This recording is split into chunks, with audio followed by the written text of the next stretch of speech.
नमस्कार प्यारे दोस्तों, आपने झूठ के फायदे जाने। पिछले वीडियो में मैंने बहुत अच्छे से एक्सप्लेन किया कि कैसे झूठ बोलने से हमारे दिमाग में इमेजिनेशन और क्रिएटिविटी का बहुत अच्छे से इस्तेमाल होता है। इसीलिए झूठ बोलने से इमेजिनेशन और क्रिएटिविटी का बहुत अच्छे से ग्रोथ होता है।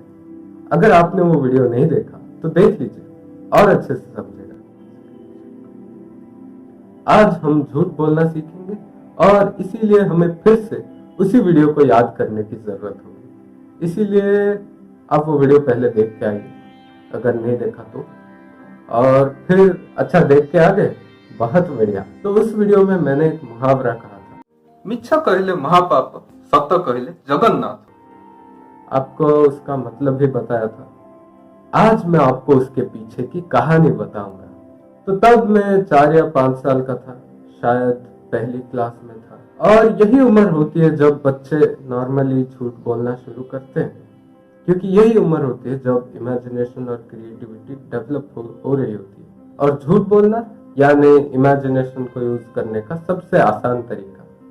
यानी मैं बहुत झूठ बोलता था, नया नया सीखा था ना, मजा आता था। झूठ मतलब मैं बहुत फेंकता था, और ऐसा फेंकता था कि सामने वाला मेरी बातों पे यकीन कर लेता था। फिर जब सामने वाले को मेरी बातों पे यकीन हो जाता था, तब मैं उसके बिल्कुल उल्टी बातें बताता था। जब वो इन दोनों बातों में एकदम कॉन्ट्राडिक्टरी दोनों बातों में वो फंस जाता था, कंफ्यूज हो जाता था, तब मैं उसकी कन्फ्यूजन तोड़ता था, ये उससे बता के कि मैं शुरू से लेकर अब तक तुम्हें जो बता रहा हूँ वो सब झूठ है। उसका जो रिएक्शन आता था, कंफ्यूज और मिक्स्ड रिएक्शन, उसे देख के मुझे बड़ा मजा आता था। मेरा झूठ हमेशा ऐसा ही होता था। मैं किसी से भी अगर झूठ कहता तो इसी टाइप का झूठ कहता। पर जब वो मुहावरा हमारे स्कूल में बताया गया, तब से कुछ हालात बदल गए, क्योंकि तब से झूठ शब्द से ही कुछ ऐसा रिएक्शन आता था, नर्क में सड़ेगा तू। मेरा एंटरटेनमेंट खतरे में था। मैं क्या करता? मैं सोचने लगा मैं क्या करूंगा। बहुत सोचने के बाद मुझे एक आइडिया है। अभी भी मैंने फेंकना बंद नहीं किया, बहुत लंबी लंबी फेंकता था। फिर जब बताने की बारी आती थी, तब मैं ये बताने के बजाय मैं झूठ बोल रहा था। मैं ये बता देता था कि मैं मजाक कर रहा था। सामने वाला भी खुश, मैं भी खुश, सब टनाट। अब ऐसा भी नहीं है कि मेरे क्लास में सिर्फ मैं ही झूठ बोल रहा था। सभी झूठ बोलते थे यार। वो भी बहाने मारते थे, वो भी फेंकते थे। बस वो मेरी तरह हॉनेस्ट नहीं थे, इसीलिए वो किसी को बताते नहीं थे कि वो झूठ बोल रहे हैं। पर मैं बहुत ही हॉनेस्ट हूँ। मेरे क्लासमेट्स कभी नहीं मानते थे कि वो झूठ बोलते थे। फिर भी अगर कभी जरूरत पड़ती, कभी अगर उन्हें कोई बोलता कि तू झूठ क्यों बोल रहा है, तो वो बोलते थे मैं बहाने मार रहा था, मैं झूठ थोड़ी बोल रहा था। मेरे क्लास में जो भी थे सभी बहुत फेंकते थे, बहुत ही ज्यादा।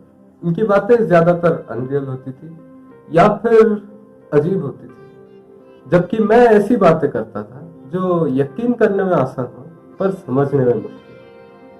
समझ में आया ना? अभी इस कहानी के जरिए मैंने आपको 3 या 4 तरह के झूठ से मिलवाए। पहला, फेंकना।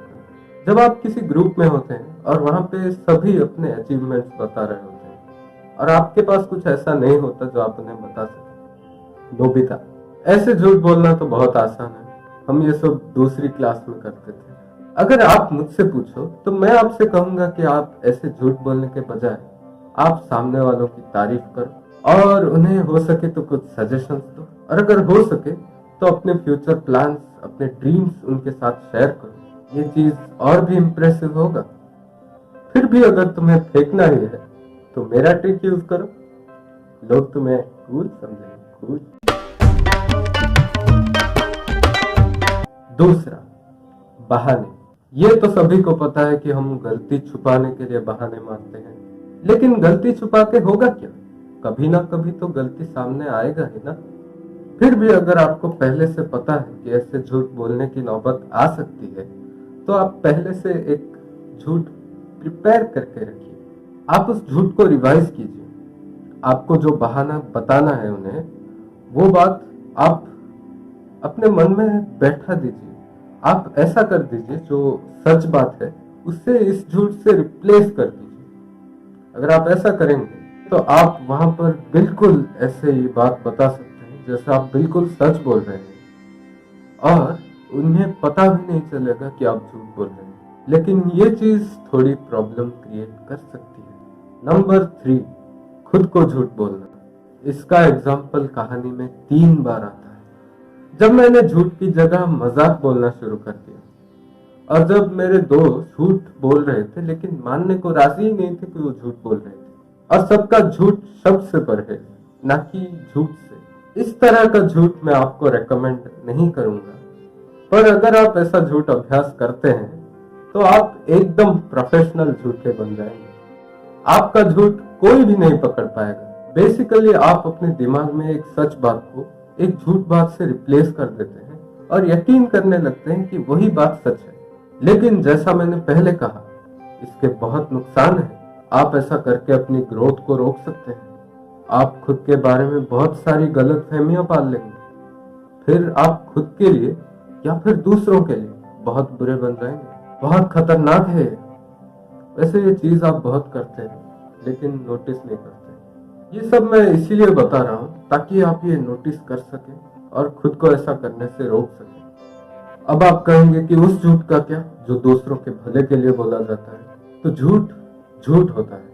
अभी के लिए आप किसी को झूठ बोल के अच्छा फील करा सकते हैं, लेकिन बाद में जब उसे पता चलेगा कि सच क्या है, तब वो तो यही सोचेगा ना कि आपने उसे धोखा दिया।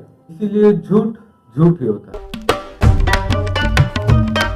तो ये वीडियो झूठ बोलना सिखाता भी है और उसके नुकसान भी बताता है।